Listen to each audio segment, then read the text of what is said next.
Marilyn Monroe had a dating life that remains a subject of intrigue and speculation. Throughout her career, Monroe's romantic relationships captured the public's attention, and rumors about her sexuality, including the notion that she was a lesbian, have persisted over the years. Join Factsverse as we present Marilyn Monroe confessed her female lovers by name. Here's who. Marilyn's dating life. Marilyn Monroe's love life was the subject of much speculation and fascination throughout her career. While it's challenging to definitively establish the complete list of men she dated, there were several prominent figures with whom she had relationships. Here are some of the men who were rumored to have been involved with Monroe, along with those that she confirmed dating. Monroe and Frank Sinatra had a rumored affair during the late 1950s, but the details and duration of their relationship remains uncertain. Monroe and Marlon Brando were linked romantically during the filming of The Misfits in 1960. Their relationship, while short-lived, was the subject of much speculation.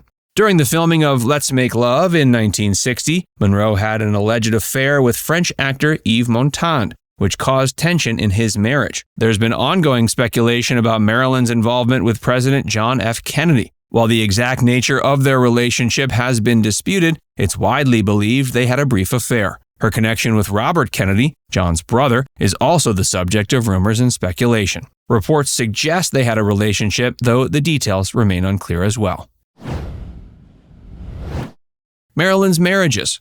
Monroe's first marriage was to James Dougherty in 1942, when she was just 16. That marriage was short-lived and they divorced in 1946, with Monroe beginning to pursue her acting career shortly after. But her marriage to baseball legend Joe DiMaggio remains one of the most iconic and talked about relationships in Hollywood history. The couple walked down the aisle January 14, 1954, in a private ceremony that captivated the media and public attention. Monroe and DiMaggio's courtship and subsequent marriage attracted significant media coverage as they represented the union of two highly recognizable figures from different realms of fame. Their relationship was considered a glamorous and idealized union, often portrayed as the epitome of love and success. But despite the initial excitement surrounding their marriage, Monroe and DiMaggio faced challenges that ultimately led to its dissolution. The pressures of their respective careers, Monroe's intense public scrutiny, and differing expectations placed strain on their relationship.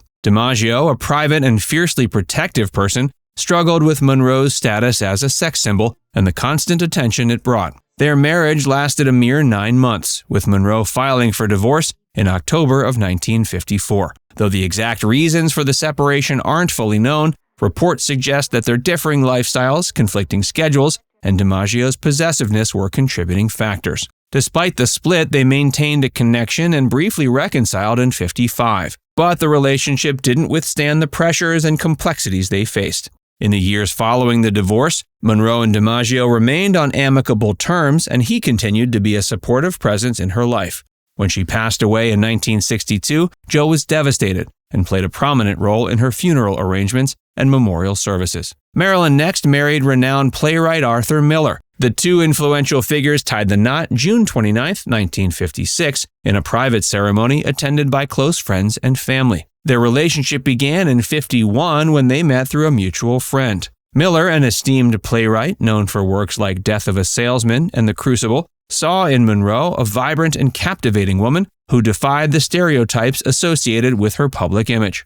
Their marriage brought together two highly creative people, each grappling with their own personal demons. While Miller initially found inspiration in Monroe's vivaciousness and vulnerability, their relationship faced numerous challenges.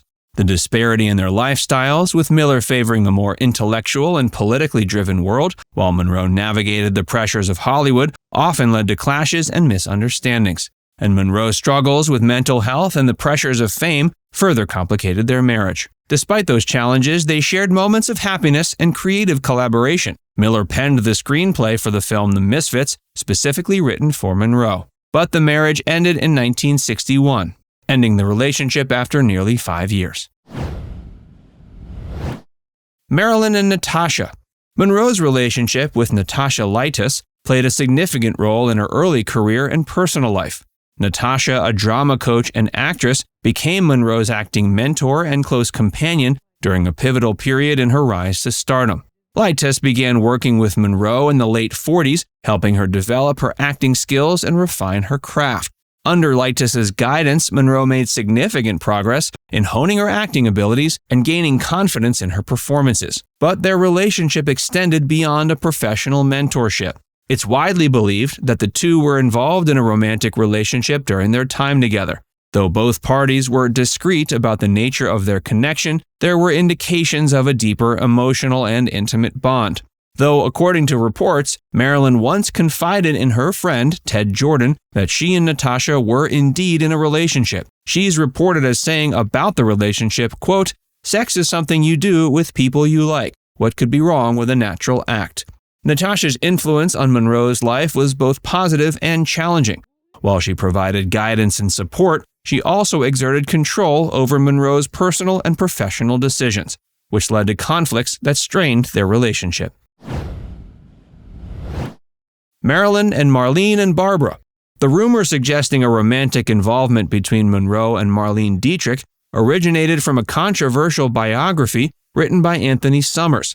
In the book, Summers claimed that Monroe and Dietrich had a secret lesbian affair during the early years of Monroe's career. But the allegations lack substantial evidence, and it's unclear how much truth lies behind the rumor. Similarly, rumors surrounding Monroe and Barbara Stanwyck have also circulated. Some accounts suggest that the two actresses had a brief affair during the 50s, but there is a lack of concrete evidence to support these claims.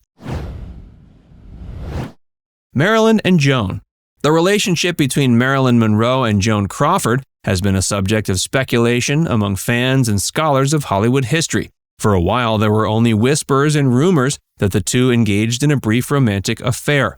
But later, Marilyn herself confessed to them sleeping together at least once, or at least as far as author Matthew Smith asserts. He claims to have audio recordings of the late bombshell talking about her affair with Collins. He says that in the recordings, Marilyn talks about her fling with the legendary actress. It apparently happened only one time, though according to Smith, via the recordings, it was a pretty raucous time for both women. In the audio, Marilyn is said to have described it this way, quote, "We went to Joan's bedroom. Crawford had a gigantic orgasm and shrieked like a maniac. The next time I saw Crawford, she wanted another round. I told her straight I didn't much enjoy doing it with a woman." Joan and Marilyn's feud. Joan and Marilyn didn't only have a romantic fling, they also had a bit of a feud. This was par for the course for Joan Collins, who was well known for her various Hollywood feuds. But it was a departure from Marilyn, and to her credit, it was a fairly one-sided feud. It went down at the 1961 Golden Globes. Marilyn was given a gold lame gown designed for the event by William Travilla. It was a tight and low-cut number and was essentially sewn onto Marilyn's figure. It was so tight that Joe DiMaggio refused to show up to the event alongside her, as it offended his more conservative nature. Marilyn's team advised her it wouldn't be a good idea to wear it to the dinner and dancing before the actual awards ceremony. They were afraid it would rip. So she arrived 2 hours after the awards started, basically showing up before her category was being announced. So it's not surprising she caused quite a stir when she walked by. The next day, gossip columnist Floribel Muir wrote that Marilyn outshined the other women in the room, saying, "With one little twist of her derriere, Marilyn stole the show. Two other screen stars, Joan Crawford and Lana Turner, got only casual attention." This statement enraged Collins, who was known for being vindictive.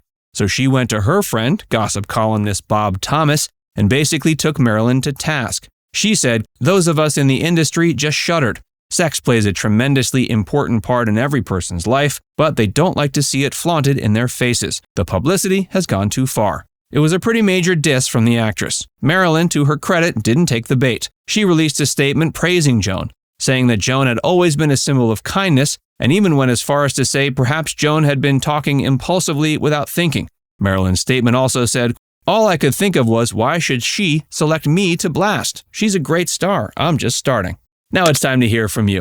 Did you know about the relationship between Marilyn and any of these women? Let us know in the comments section below.